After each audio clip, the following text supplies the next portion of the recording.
Je suis aujourd'hui venue vous expliquer mon parcours dans les ventes aux enchères, qui sont finalement devenues une alternative à la consommation de mode neuve, qui finalement est archi destructrice pour la planète aujourd'hui, et vous démontrer comment finalement le recyclage du patrimoine vestimentaire pouvait aujourd'hui être une alternative finalement à des modes de consommation qui plus classiques et complètement aujourd'hui désuets. Je suis atterrie dans la mode par passion parce que j'ai toujours beaucoup aimé la mode en tant qu'outil de confiance en soi pour les femmes. Et déjà toute petite, je feuilletais. Ma mère était exaspérée parce que je lisais pas du tout les bouquins ou les romans de la Bibliothèque verte, etc. Mais je feuilletais La Redoute. Et en fait, j'essayais de me créer une panoplie en imaginant la businesswoman que je serais plus tard. On était dans les années 80, donc forcément, ça correspondait à cette époque-là. Voilà, donc c'est vraiment une passion que j'ai depuis que je suis toute petite. Après mon baccalauréat, je ne savais pas dessiner, donc j'ai décidé de faire une école de commerce, mais en faisant tous mes stages dans la mode, etc. Et puis ensuite, j'ai travaillé en tant qu'attachée de presse, rejoint l'IFM, qui a été vraiment 2 années merveilleuses et où je me suis épanouie intellectuellement parlant. J'ai rejoint le studio Saint-Laurent pendant 2 ans, et c'est à ce moment-là que j'ai découvert les ventes aux enchères, que je ne connaissais pas. Et donc là, en fait, je suis tombée complètement amoureuse de ce métier qui, me permettait d'accéder à la mode, mais sans être vraiment dans le milieu de la mode, qui est un milieu assez féroce. Et peut-être que j'avais pas à l'époque la carrure pour affronter ces batailles d'ego, etc. Donc j'ai découvert les ventes aux enchères de mode à Drouot, lors d'une vente dédiée à Yves Saint Laurent, justement, à l'époque où j'étais chez Saint Laurent. Et puis ensuite, j'ai quitté Saint Laurent et je suis donc rentrée chez les Schomberg Sternbach, qui sont 2 femmes qui ont inventé, enfin en tout cas démocratisé, les ventes aux enchères de mode à l'hôtel Drouot. Moi, ce qui m'intéressait beaucoup, c'était la recherche et la contextualisation des pièces, de retrouver la saison, des images d'archives pour voir comment à l'époque justement était portée la pièce, et ensuite, une fois ce travail d'iconographie effectué, d'être force de proposition et de montrer comment aujourd'hui des choses des années 60-70 pouvaient éventuellement être portées, ou même antérieures. Comment porter du vintage. Souvent, en fait, il s'agit de travailler, c'est un détail de proportion, d'ourlet de jupe, d'épaule, de porter de ceinturer, de structurer la silhouette, etc. Donc ça m'amusait beaucoup parce que j'ai toujours été convaincue que beaucoup de gens, en fait, adoreraient en fait finalement s'habiller vintage dans le principe, mais ne savaient pas comment faire. Voilà. Et donc je trouve que j'aimais bien avoir ce rôle un peu pédagogique, on va dire, si je puis dire ça comme ça, et d'être force de proposition par rapport à des clients qui trouvaient une jolie pièce mais n'auraient pas su comment se l'approprier en fait pour la vie de tous les jours. Et puis, ce qui est intéressant, c'est que naturellement, en fait, pour démarrer ce métier, c'est un métier de bouche à oreille exclusivement. J'ai commencé à appeler les copines de ma mère, enfin cette génération-là de femmes, qui avaient beaucoup porté les années 80 et 90. Et à cette époque-là, c'était pas encore comme du tout, il n'y avait pas l'engouement qu'on connaît aujourd'hui. Hein. Comme des garçons, les japonais, les Mugler, les Montana, les Alaya, etc. Je dis pas que ça se vendait jamais, mais il n'y avait pas réellement, on thématisait pas ces ventes-là, quoi. C'était comme ça de temps en temps. Je pense que les gens aussi se sont lassés de l'uniformisation de la mode et ont commencé à se singulariser et avoir la capacité d'aller piocher dans des époques antérieures, mais de même de mixer des marques de luxe avec des marques mass market. Si vous voulez, les diktats, en fait, sont devenus beaucoup moins forts que dans les années 50, 60 et 70, où la mode était extrêmement identifiée, avec des longueurs de jupe extrêmement précises, etc., des volumes, des silhouettes. Ensuite, les choses ont commencé à devenir un peu plus floues, bien que les années 80 soient encore... C'est la dernière décennie pour moi qui est extrêmement identifiable en termes de silhouette. Et ensuite, dans les années 90, vous voyez, ça commence à... il y a un peu de tout, on pioche. Alors, il y a le minimalisme, ok, il y a Margiela, il y a le Moutlang, etc.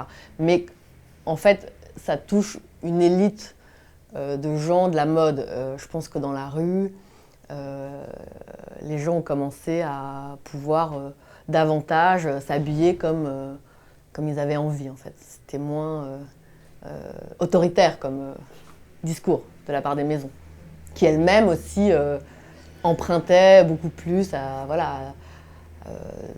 des détails, commençaient à mixer un peu aussi les influences postérieures, etc.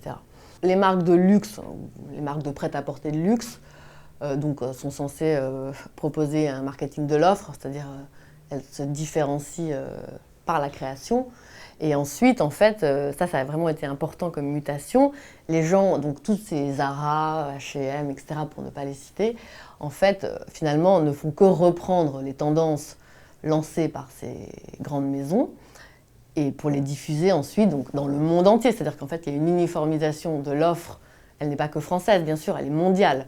Donc, chez Zara, chez toutes ces chaînes, etc., on commençait à proposer des vêtements créatifs, entre guillemets, copiés, plus ou moins, en tout cas très fortement inspirés des grandes maisons, mais à des prix accessibles.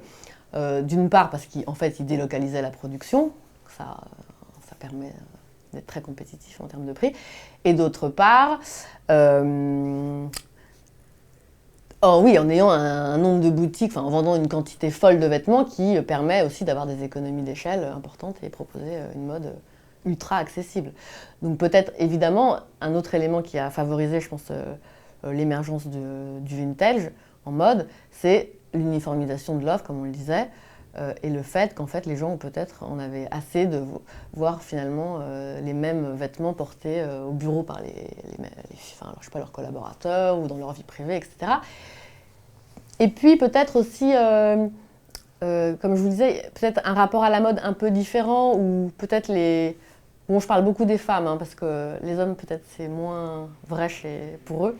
On commençait aussi à comprendre que la mode et le vêtement, c'était aussi un moyen d'expression extrêmement intéressant. Finalement, c'est la première chose qu'on voit d'une personne, comment elle est habillée. Et moi, je crois que l'habit fait le moine, enfin, dans une certaine mesure. On dit beaucoup de choses avec la manière dont on s'habille. Et que peut-être, voilà, les gens avaient peut-être acquis cette liberté un peu plus importante qu'auparavant et avaient envie en tout cas de se singulariser et de se créer un style, quoi, parce qu'en fait c'est ça dont il s'agit toujours, le style qui finalement permet une intemporalité, une continuité en tout cas. Le mode de consommation qui a réémergé pour justement recycler ou upcycler des choses existantes, du patrimoine existant, ça touche aujourd'hui pas que justement le haut de la pyramide. Donc ça, le haut de la pyramide, si je dois structurer le marché, c'est les ventes aux enchères et le patrimonial. Mais il y a même maintenant deux autres strates, pour moi, que j'ai identifiées.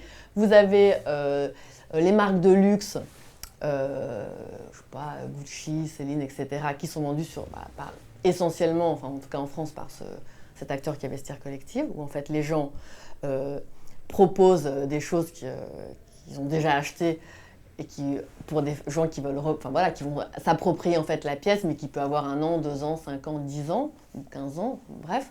Et là, ce qui est drôle aujourd'hui, c'est carrément, même au niveau de la base de la pyramide, vous avez maintenant des sites comme Vinted ou Imparfaite. Alors là, c'est carrément, on parle de fripe. En fait, de fripe, de jeans, de choses sans marque, juste qui en fait correspondent à une époque. Parce qu'en fait, le vintage, c'est ça. Le vintage, pour moi, c'est pas une question de griffe. C'est une question de vêtements qui incarnent une époque. Voilà. Et qui sont des vêtements vivants, dans le sens où en fait, on peut les porter aujourd'hui. A contrario, une robe poirée n'est pas portable aujourd'hui pour sa fragilité, etc. Donc aujourd'hui, vous avez de plus en plus de jeunes femmes ou jeunes filles. D'ailleurs, ça, ce qui est intéressant aussi, c'est que ce ne sont plus les femmes forcément les trentenaires ou quarantenaires, ce sont même les très jeunes filles. Je pense que c'est intéressant, on verra avec les enfants, mais aujourd'hui, on éveille la conscience très très jeune, en fait, à l'écologie et à ce besoin et cette nécessité, en fait, de réutiliser ce qui existe déjà pour ne pas produire, en fait. Voilà, c'est vraiment tout le sens, en tout cas moi, de mon travail dans la mode avec un grand M. Et en fait, j'y suis arrivée un peu par hasard. C'est-à-dire que c'est vrai, au début des années 2000, cette conscience-là était beaucoup moins forte, je dois l'avouer. Mais ensuite, quand je vois ces fourrures ou surtout ces vêtements dans les boutiques actuelles qui sont des copies en tellement moins bien de choses du passé, je me dis, mais enfin, qu'est-ce qu'on est en train de fabriquer compte tenu de tout ce que ça entraîne comme pollution, je ne parle même pas de la teinture, enfin, je crois que c'est un drame. Je crois que le coton, c'est le deuxième pollueur au monde, enfin, c'est monstrueux. Donc on a quand même ce patrimoine vestimentaire existant qui a énormément de choses à dire aujourd'hui, enfin, et même qui a des réponses, je pense plein de réponses à apporter à des questions contemporaines, et qui permet aussi aux jeunes femmes une liberté d'expression beaucoup plus importante qu'auparavant, etc. Oui, je pense qu'aujourd'hui, cette nouvelle manière de consommer en parallèle des achats neufs, en tout cas n'est pas du tout un épiphénomène, c'est certain, et au contraire va se renforcer et prendre de plus en plus de place dans la manière dont les gens ont envie de consommer. Ça, c'est une certitude, et pas que dans la mode, évidemment.